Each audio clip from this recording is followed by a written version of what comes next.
Hello tout le monde. Je suis navrée déjà pour mes mains que vous voyez hyper abîmées et il y a peut-être encore des résidus de terre. Mais je suis allée arracher des mauvaises herbes puisque ce mois-ci, je vais semer planter fraises et oignons.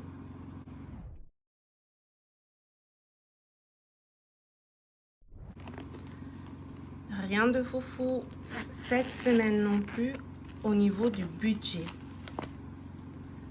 Il me reste à peine quelques pièces. Voilà. Et j'ai retiré 40 €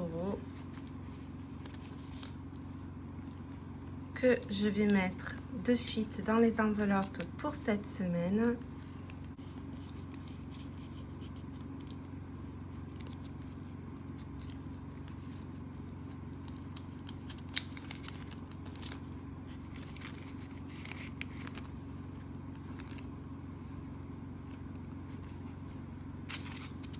Et idem pour l'essence, 20 €.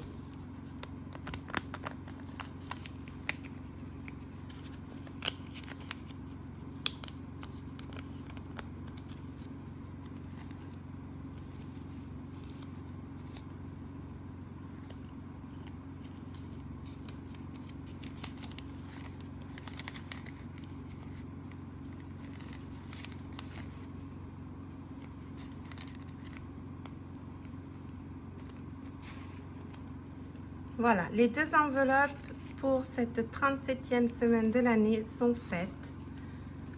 Je pense que je vais vous montrer qu'est-ce que j'arrive à faire plus ou moins avec 20 € de course. Sachant que je répète, si vous n'avez pas vu les précédentes vidéos, je ne suis pas la seule. Mon chéri aussi fait ses courses de son côté, mais nous n'allons pas au même endroit et nous n'aimons pas les mêmes produits, etc. Et vous montrer un peu à la semaine comment je gère, on va dire, la réserve alimentaire. Et les 20 € de carburant sont tout à fait suffisantes pour moi pour tenir une semaine. Dans mon portefeuille, j'allais oublier toujours le petit Obonichi. J'ai vu qu'il y avait un commentaire qui avait disparu, mais non, ce n'est pas un vrai Filofax. Je pense que tu as dû voir dans les autres commentaires que j'avais mis le lien pour le trouver sur Amazon. Niveau solidité, honnêtement, je croyais qu'il allait être moins solide que ça. Puisque je les maltraite un peu, vous voyez, ils sont tout pleins. Et j'avais peur, surtout, voilà, au niveau de la fermeture éclair, qu'il y ait une décousure, puisque c'est ce qui arrive le plus souvent. Hein. Et bien, étonnamment, il est résistant. Il est résistant, il s'est décousu nulle part. Et même quand vous l'avez en main, même si on sent que c'est pas du vrai cuir, quand vous l'avez en main,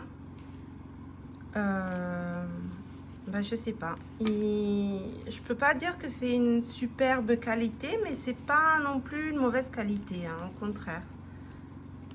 Et pour ceux que moi je l'avais acheté, donc je crois que j'avais payé 19,99 €, donc vers les 20 €. Ben honnêtement, il les vaut. Le rapport qualité-prix est très très bon. J'ai enlevé juste la petite... ah ben je sais pas comment ça s'appelle. Bon, la petite ficelle. Et voilà, pour budget, il n'y a pas grand chose de nouveau. Mis à part que... Attendez, j'ai oublié de remettre le stylo.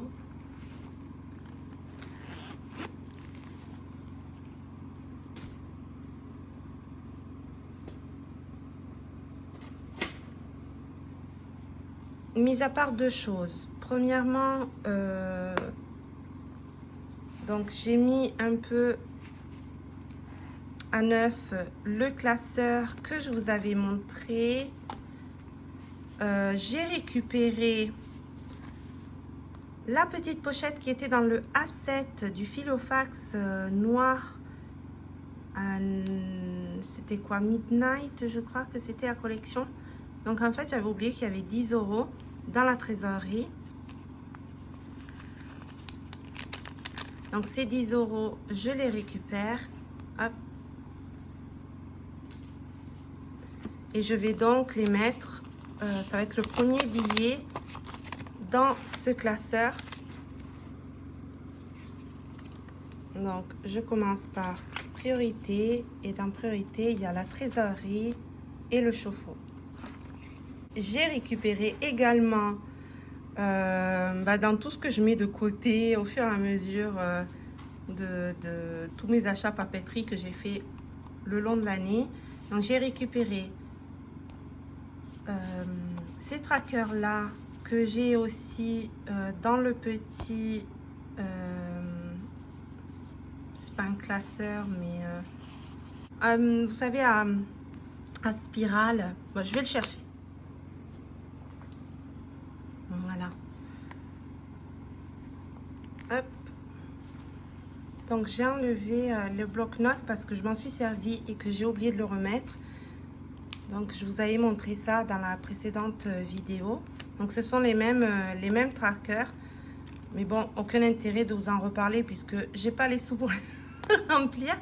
Ce que je vais faire, c'est que je vais attendre donc la paye de ce mois de septembre, compter toutes mes enveloppes entre les mensuels que je garde avec moi dans le sac, pardon, puisque dans le portefeuille j'ai que les courses et essences, plus celles qui sont ici, et calculer plus ou moins, si possible, 5 ou 10 € par enveloppe.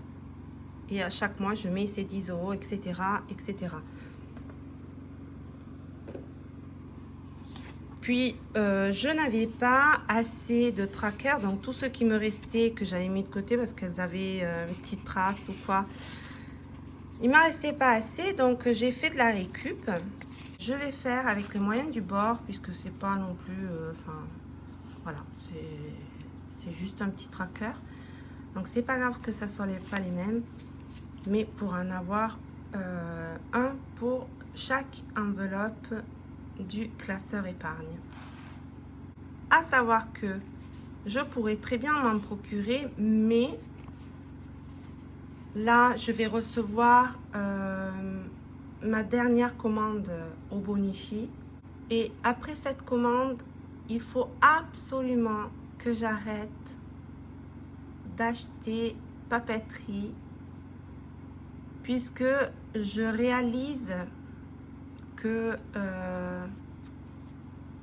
c'est quelque chose qui me plaît, où j'ai envie de me faire plaisir, mais selon ce que c'est pas donné. Et que maintenant que je suis à demi-traitement, je ne peux pas me le permettre. Donc déjà, lui, je vais le remplir.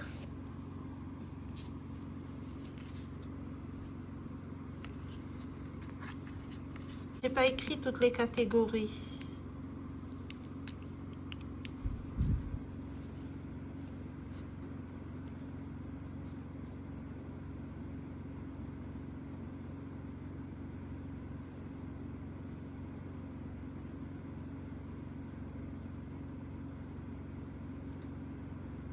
Aujourd'hui, nous sommes le 11/09. Que description, là, c'est un apport. Donc, je vais mettre plus. 10. Ce qui fait un total de 10, puisqu'il n'y a rien. Budget, en théorie, je voudrais arriver à 2000.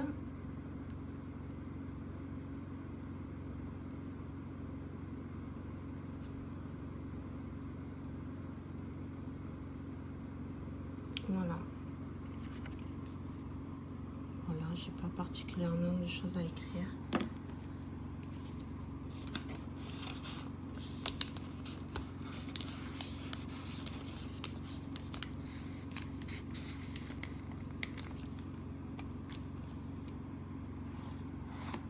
Donc tout à l'heure, je remplirai toutes les catégories parce que sinon, ça va être très long.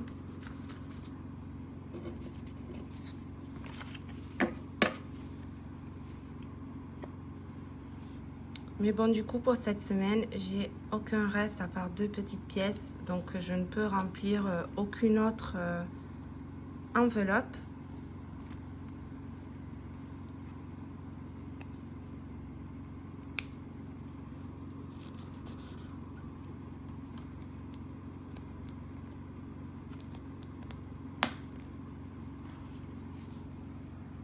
Une autre petite chose au niveau du budget, c'est que j'ai retrouvé ce kakebo là quand je cherchais au niveau de mes tiroirs papeterie. Donc il est un peu abîmé, j'ai même écrit dessus. Donc c'est quelque chose que même si honnêtement il est quasiment neuf, mais il suffit que vous écrivez un petit peu, vous pouvez pas le revendre, ce qui est tout à fait normal.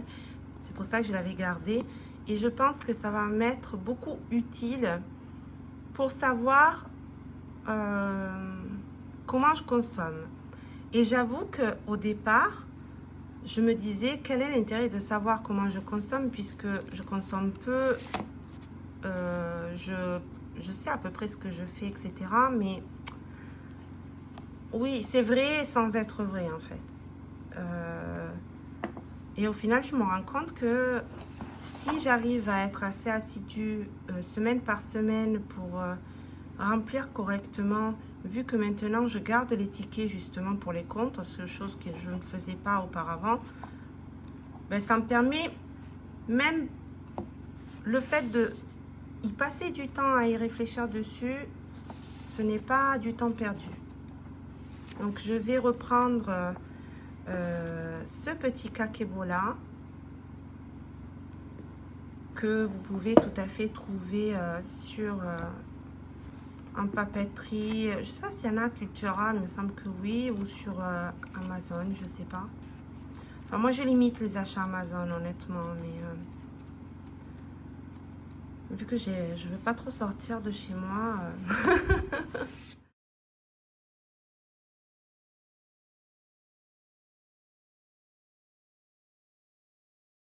Comme vous avez pu lire du titre, c'est un update. Donc là, j'ai fait la section budget. Je passe maintenant à la section autonomie, entre guillemets, résilience, entre guillemets. Et j'ai pris un classeur qu'honnêtement, j'avais déjà. Donc, ce n'est pas un achat que j'ai eu récemment. Enfin, récemment, ça fait pas non plus des mois et des mois que je l'ai. Je l'ai acheté quand la collection Filofax Eco est sortie en vente. Donc, j'avais pris ce format et au final, je regrettais de ne pas avoir pris plus grand. Mais du coup, je m'en suis pas servi. D'ailleurs, il reste toujours mon crayon à l'intérieur. J'ai rajouté quelques petites choses utiles que j'avais donc sur le précédent. Là, j'ai toujours pas mis les années. Je crois que ça fait des semaines et des semaines que j'ai pas mis l'année correspondante au symbole, puisque j'en ai besoin pour le stockage des produits alimentaires ou pas. Là, j'ai mis des petits post-it.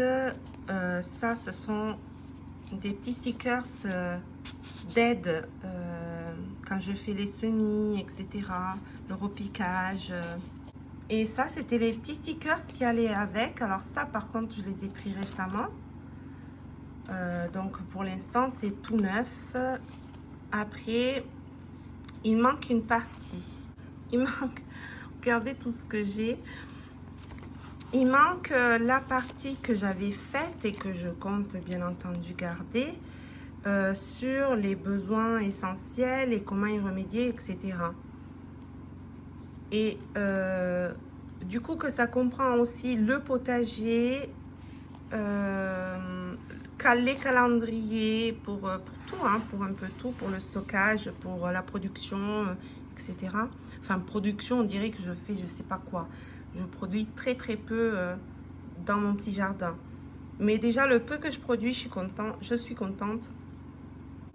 Du coup, j'ai laissé les mois de l'année qui étaient, quand j'ai acheté le classeur, étaient déjà dedans. Par contre, j'ai enlevé tous les jours, les semaines. J'ai gardé la vue mensuelle. Alors, j'ai gardé la vue mensuelle, même si elle est de 2023. Au pire, je peux réécrire la date dessus. Mais pour mes semis, etc., mes repiquages, je sais que c'est quelque chose qui m'est toujours un peu utile. De voir à quel moment j'ai remué le compost, plein de petites choses. Enfin bref, je parle trop, je suis désolée. Il faut encore que je m'organise à ce niveau-là. Je vais laisser mes catégories, je les mettrai sûrement ou à l'avant ou à l'arrière, mais elles y seront. Par contre, j'ai trouvé toujours dans mes affaires papeterie un carnet inventaire de Close & Pepper, et ça je vais le garder pour les produits alimentaires qu'on stocke dans le garage. Je vous avoue, il n'en reste pas beaucoup, puisque rien que le fait d'avoir pris tous ceux de 2023, je me rends compte que j'ai enlevé quasiment la moitié de tout ce que je gardais. Je recommence le stockage alimentaire, le stockage d'outils, etc. Le pourquoi, le comment, je ne vais pas y revenir dessus. Si jamais ça vous intéresse, au cas où ça vous intéresse, vous pouvez aller voir les précédentes vidéos. C'est juste, voilà, un petit projet de résilience, un petit projet d'autonomie. Je réfléchis sur notre consommation d'eau, sur notre consommation électrique. J'essaye de trouver des solutions à petite échelle. Voilà pour ce qui est autonomie et résilience. Je discutais par écrit avec une abonnée au sujet des récupérateurs d'eau. Le mien, c'est un 300 litres. Je l'ai filmé dans une des vidéos et je me rends compte que malgré le fait que mon potager fasse 100 mètres carrés, pas plus, donc c'est pas vraiment énorme. Bon, je me plains pas, hein, attention. Mais je veux dire, pour un potager, c'est pas beaucoup, mais les 300 litres sont justes. Et j'habite dans le sud. Il pleut très peu en ce moment. Et je me rends compte qu'il me faudrait au moins un deuxième récupérateur d'eau de pluie à 300 litres que je vais sûrement raccorder. D'ailleurs, à ce sujet, nous avons fait des changements au niveau de celui qu'on avait. Je vais vous mettre des photos, puisqu'on avait fait l'énorme erreur de laisser la grille ouverte. Et en fait, quand je prenais l'eau, à un moment donné, je me suis rendu compte que j'avais des petits trucs qui faisaient comme ça dans l'eau. Et c'est, entre guillemets, je ne sais pas si on appelle ça des larves de moustiques, mais c'était des larves de moustiques. Donc on a tout fermé et là maintenant c'est nickel. On en a un peu ici parce qu'on a des champs qui sont inondés régulièrement à côté de chez nous. Donc vous comprenez qu'on a toujours des moustiques l'été. Mais au moins ça ne vient plus de notre récupérateur.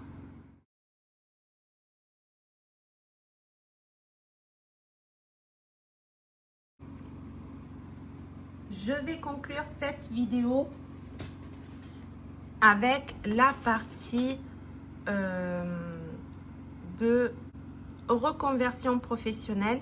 Donc je vous avais expliqué dans une autre vidéo que j'étais en pleine reconversion professionnelle, que j'avais acheté un bouquin, que je voulais lire, résumer, vous expliquer, etc. Mais j'ai fait une demande d'un bilan de compétences, puisque le bilan de compétences, vous pouvez le demander pendant votre arrêt maladie. Par contre, sur toutes les actions dont je vous parlais, que je voulais faire, etc., quand vous êtes dans la fonction publique, c'est un peu compliqué, puisque moi, par exemple, je suis fonctionnaire à l'hôpital. Mon arrêt maladie est financé, donc, non pas par Pôle emploi, etc., ou par la Sécu. Donc, vous ne pouvez pas aller consulter, par exemple, une assistante sociale dans un centre d'aide sociale, et vous ne pouvez pas aller demander au sujet d'une reconversion professionnelle à quelqu'un du Pôle emploi si vous n'êtes pas inscrit au Pôle emploi. Pour être inscrit au Pôle emploi, ben, vous pouvez pas, c'est pas possible si vous êtes en arrêt maladie, etc., etc. Il me restait donc que l'assistante sociale, pardon, de mon hôpital pour le personnel qui était en congé, et donc j'ai dû attendre quelques temps. Alors j'ai écrit quelques idées. La dernière fois, je vous les en avais parlé. Créer ma propre entreprise, avoir plus de temps avec mes enfants, etc. Je ne suis pas sûre. Ce sont des idées, justement. Ce sont des éventualités. J'aimerais plein de choses dans l'idéal. Après, avec des enfants, je ne peux pas risquer. Non pas parce que je ne suis pas quelqu'un qui l'aurait fait, même si je ne l'étais pas, c'était pas grave, mais j'ai déjà risqué quand de bout en blanc, j'ai pris une dispo pour partir toute seule à l'île de la Réunion, habiter, alors que je n'étais jamais allée, je connaissais personne. Là, j'ai pris des risques. Mais maintenant que j'ai des enfants, je ne peux pas me le permettre. Donc, tout l'intérêt de voir un coach professionnel, d'avoir monté un dossier pour faire la demande de financement, puisque ça coûte environ 2 000 €. Je ne saurais quoi vous dire à ce sujet, puisque je n'ai fait que le premier entretien, enfin le deuxième entretien, mais le premier du vrai parcours.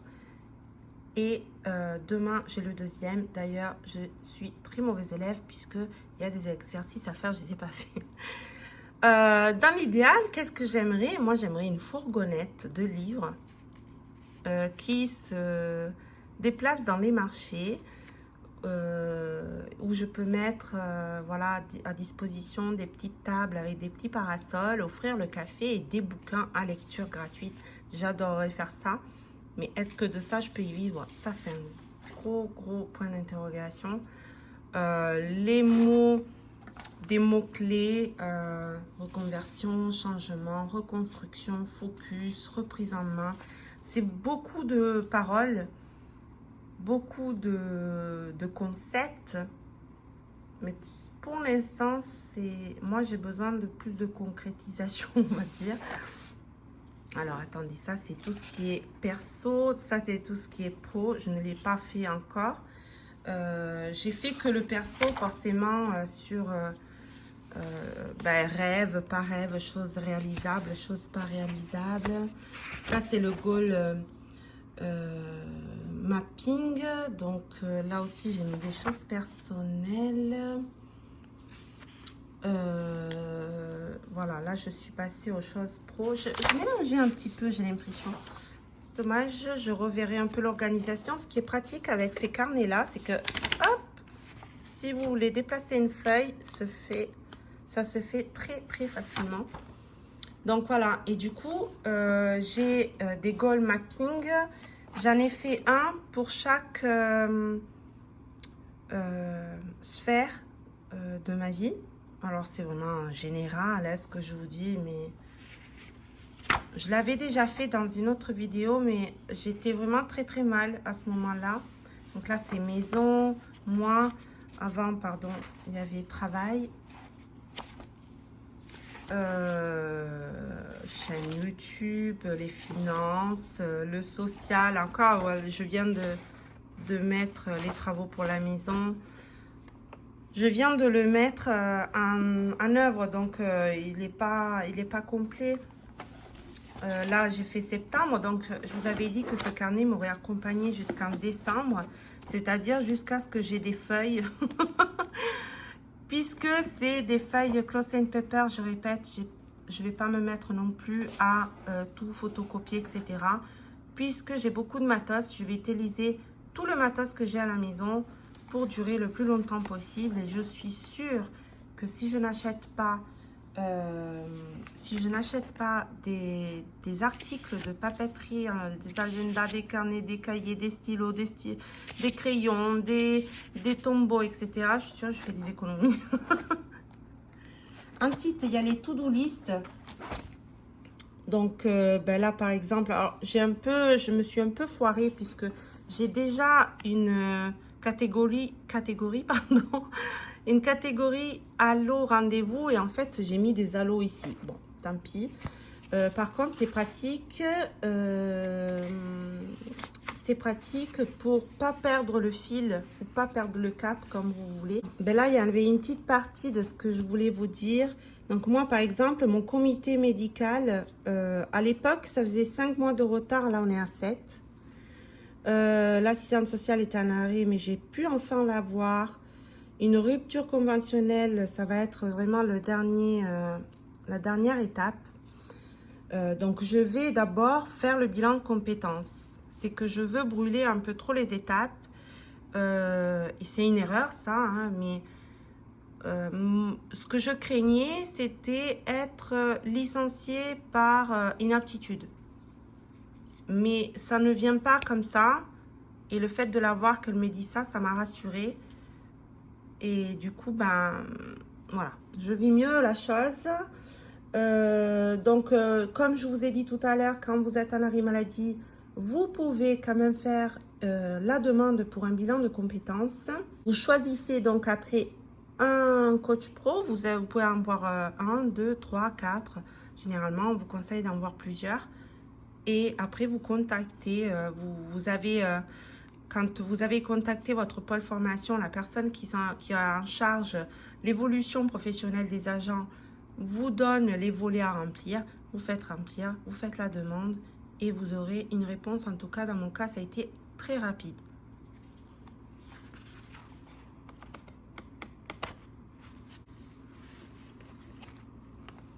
Donc voilà, ça c'est rien, ça c'est un cahier pour les entretiens. Quand vous faites les entretiens avec quelqu'un et que vous reteniez, pour retenir ce qu'on vous a dit, quand c'était, où c'était, moi qui perds toute notion là avec les médicaments que je prends. Déjà, je sais comment je m'appelle, où j'habite, c'est bien. Non, je plaisante, mais enfin bref. De noter, comme on dit, verba volant, scripta manent. J'ai fait du latin, je m'en souviens très peu, mais ça je m'en souviens, c'est que les mots s'envolent et les écrits restent. Voilà, sur ces belles paroles, sur ces belles paroles, je finis ma vidéo et je vous souhaite à tous une très belle semaine. Ciao, ciao.